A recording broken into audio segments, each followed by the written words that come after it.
자신에게 주어진 시간이 마무리가 되어질 때 사람은 두 가지의 마음을 가지는 것 같아요. 하나는 시원함입니다. 끝났다라고 하는 시원함. 그리고 또 하나의 마음이 있는데 그것은 아쉬움입니다. 시원함과 아쉬움이 무언가 내게 주어진 시간이 마무리되어질 때 갖는 두 가지 감정인 것 같아요.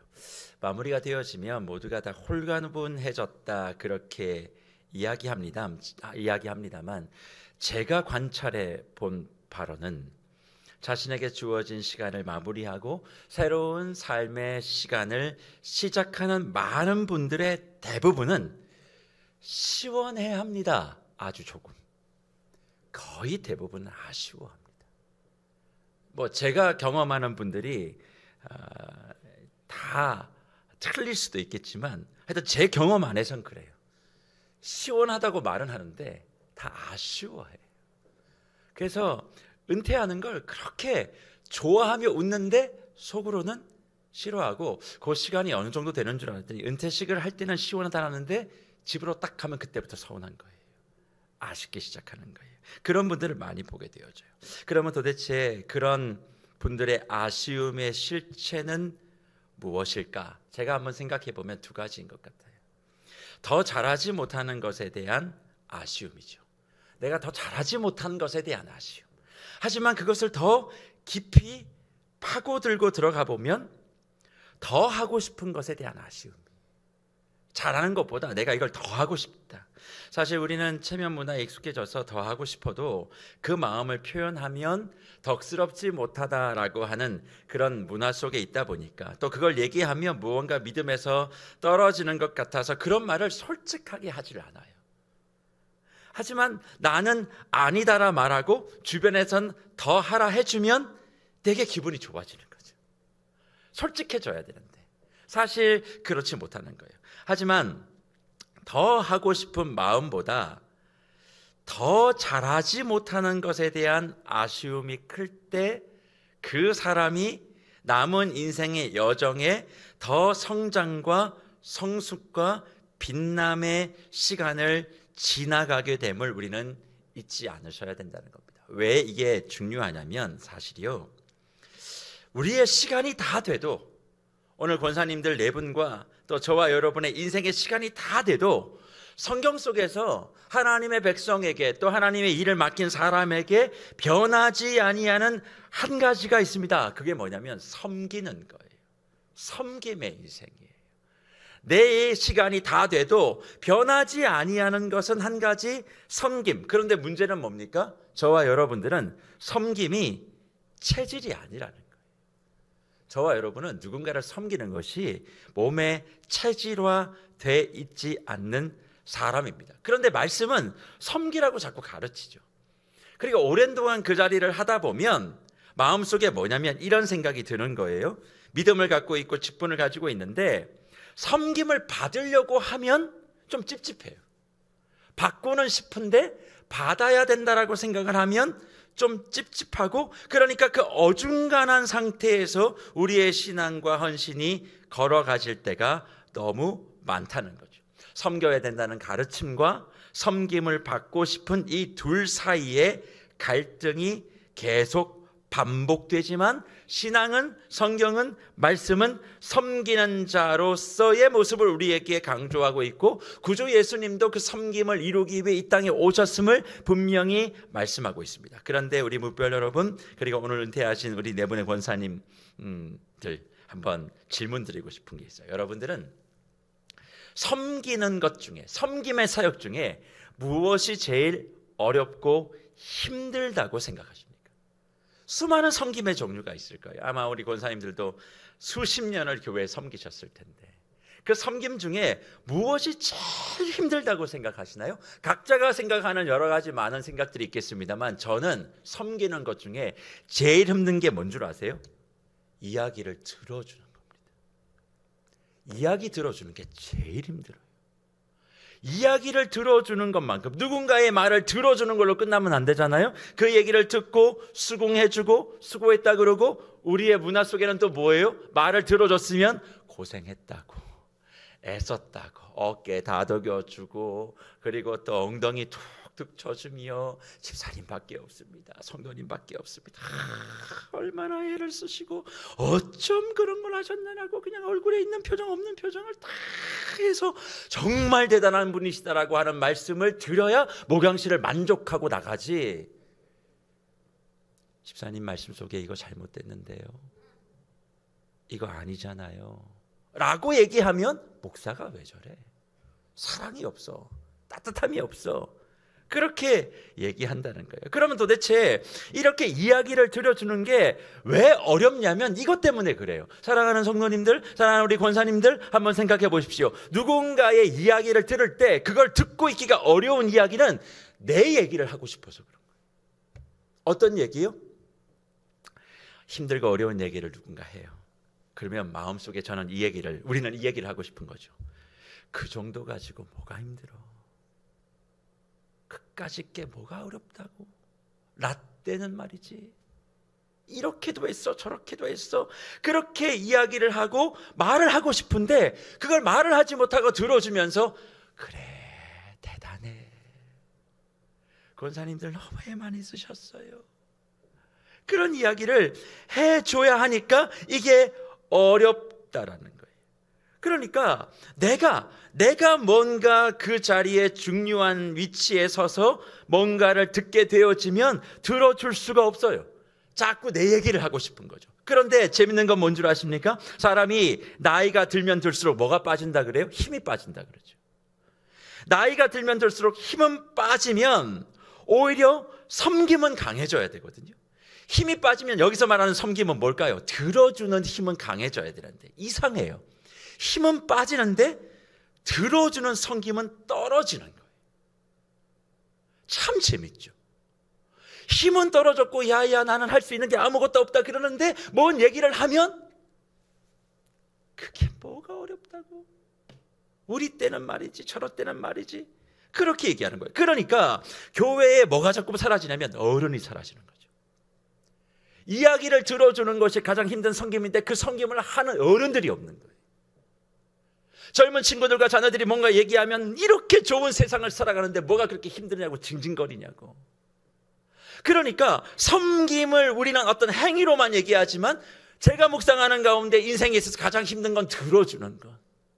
나 자신을 죽이고 상대방의 입장에 서서 그 사람의 이야기를 들어주는 것, 그것이 섬김인데 그런 섬김을 하고 있는 이들은 점점 없어지고 뭐예요? 나만 대접해 주기를 바라는 이들이 교회 안에 너무 많으니까 성경은 섬김을 말하지만 실상 교회는 섬기지 못하는 그런 일들이 많아진다는 거예요. 그래서 하나의 시간이 정리가 되어질 때 우리는 무엇을 아쉬워해야 하냐면 내가 섬김을 잘했을까?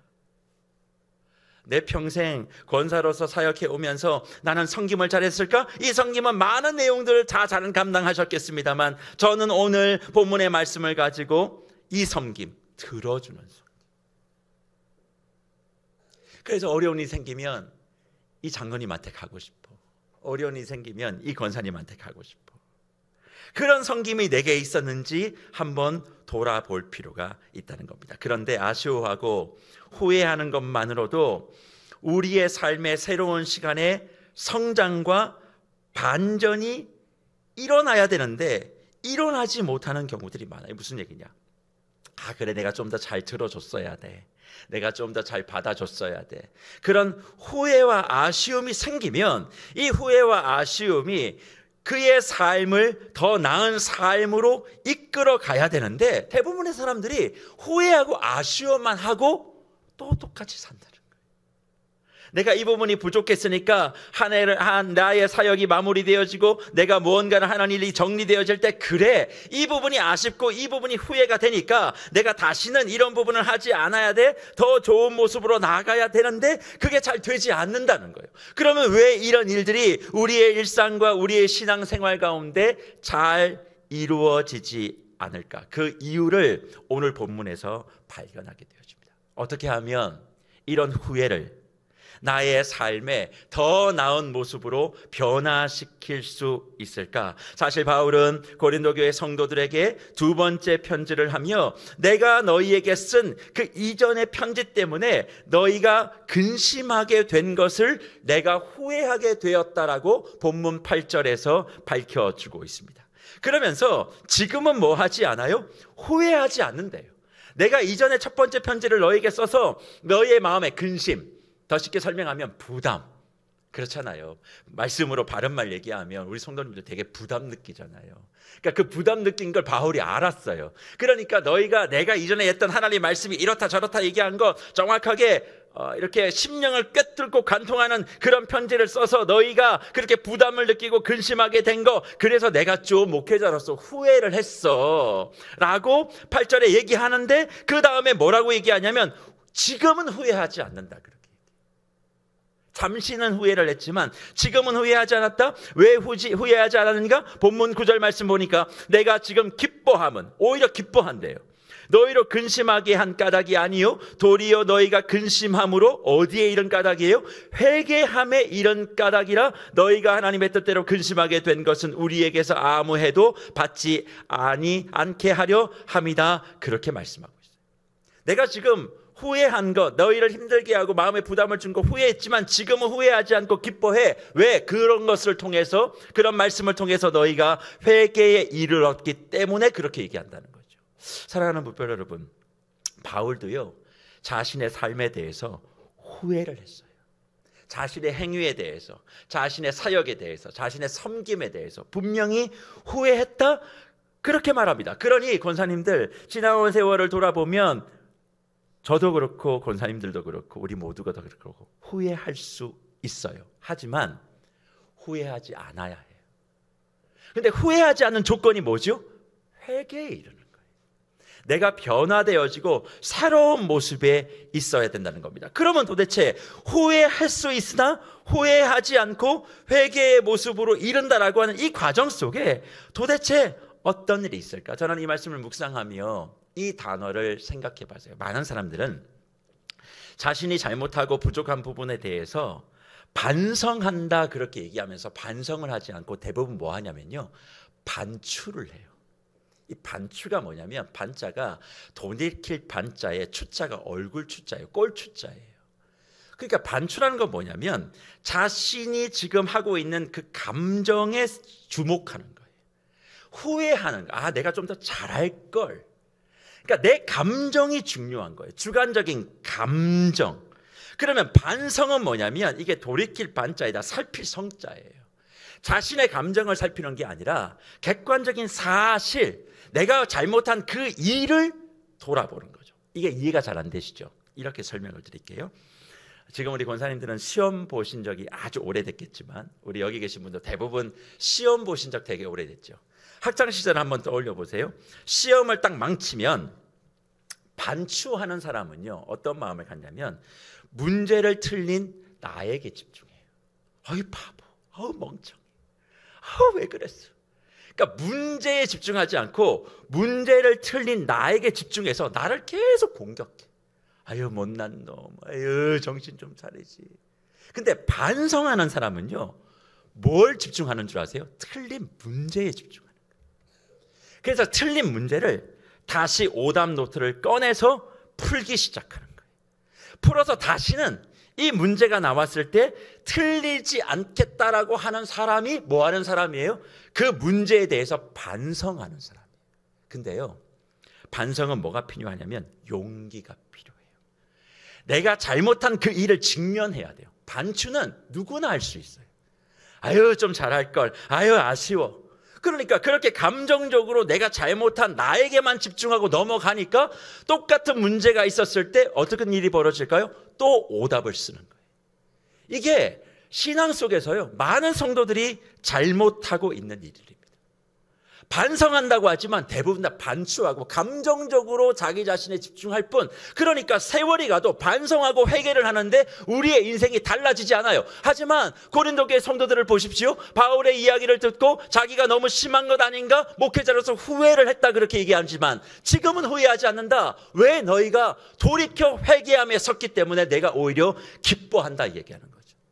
바울의 이야기를 듣고 고린도 교회 성도들은 일부는 반추했겠지만 그래도 상당 부분은 반성하며 나에게 주어진 그 문제가 무엇이었는지를 분명히 깨달아 알았기 때문에 그의 인생은 회개하고 변화하고 더 좋은 삶의 모습으로 발전할 수 있었음을 바울이 두 번째 편지를 통해서 우리에게 말씀하고 있습니다. 그래서 오늘 본문 10절에 뭐라고 얘기합니까? 이렇게 말씀하죠. 하나님의 뜻대로 하는 근심은 후회할 것이 없는, 그 다음이 중요합니다. 오늘 권사님께 드리는 이 말씀이죠. 구원에 이르게 하는 회개를 이루는 것이다 그렇게 말합니다. 하나님의 뜻대로 하는 근심은 후회가 없대요. 그 얘기는 근심할 수 있고 걱정할 수 있고 후회할 수 있어요. 그러나 이것이 구원에 이르게 하는 회개로 우리가 바꿔지면, 내 삶의 문제를 고치게 되는 좋은 기회가 되어지면 이것은 우리의 삶에 더할 것도 없는 하나님의 축복과 은혜와 희망의 시작이 될 수 있다 그렇게 말씀하고 있는 것입니다. 사랑하는 오늘 은혜의 자리에 서시는 우리 권사님들, 그리고 이 은혜의 자리를 축복하며 기쁨으로 이 자리에 계신 사랑하는 모든 우리 무별 여러분, 저는 그런 차원에서 오늘 꼭 한 가지를 말씀을 드리고 오늘 말씀을 마무리하고 싶습니다. 그게 뭐냐면, 우리의 신앙생활에 잘못한 게 보이면 제일 많이 하는 게 뭡니까? 회개죠, 회개. 주님 이거 잘못했습니다. 저거 잘못했습니다. 그러면 회개를 하면 우리의 죄는 어떻게 됩니까? 어렵습니까? 지워지고 사라지겠죠. 그래서 늘 나의 잘못한 것, 오늘도 권사님들 애를 많이 쓰셨지만 이 말씀을 듣고 그래, 이게 내가 좀 부족했어, 아마 회개하며 주님 앞에 기도하면 주님께서 이 모든 것들을 싹 다 정리해 주실 거예요. 하지만 사랑하는 권사님, 하나님은 지우셔도 권사님은 지우시면 안 됩니다. 이게 무슨 얘기냐면, 내가 잘못한 것을 주님 앞에 회개했다고 해서 다 지워졌으니까 잊고 살면 안 된다는 거예요. 주님은 그것을 잘못됐다 다 사하시고 지워줘도 저와 여러분은 가슴에 그 잘못을 새겨야만 합니다. 그것을 가슴에 새기고 내가 뭘 잘못했는지 매일 꺼내보며 오답 노트를 꺼내보듯이 다시는 내가 이 아픔을 경험하지 않겠다. 내가 다시는 이 잘못을 범하지 않겠다. 다시는 내가 누군가 이야기를 들어줄 때 매몰차게 그렇게 하지 않겠다.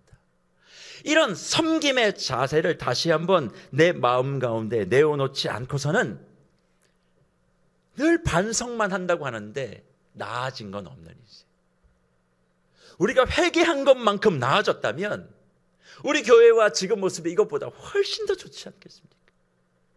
매주마다 강단에서 회개하고 매주마다 엎드릴 때마다 회개함에도 불구하고 왜 하나님의 구원과 하나님의 소망과 하나님이 그렇게 원하신 모습까지 우리가 보이지 못할까요? 그 이유는 감정적으로 내가 반추하는 회개이기 때문에 그렇습니다.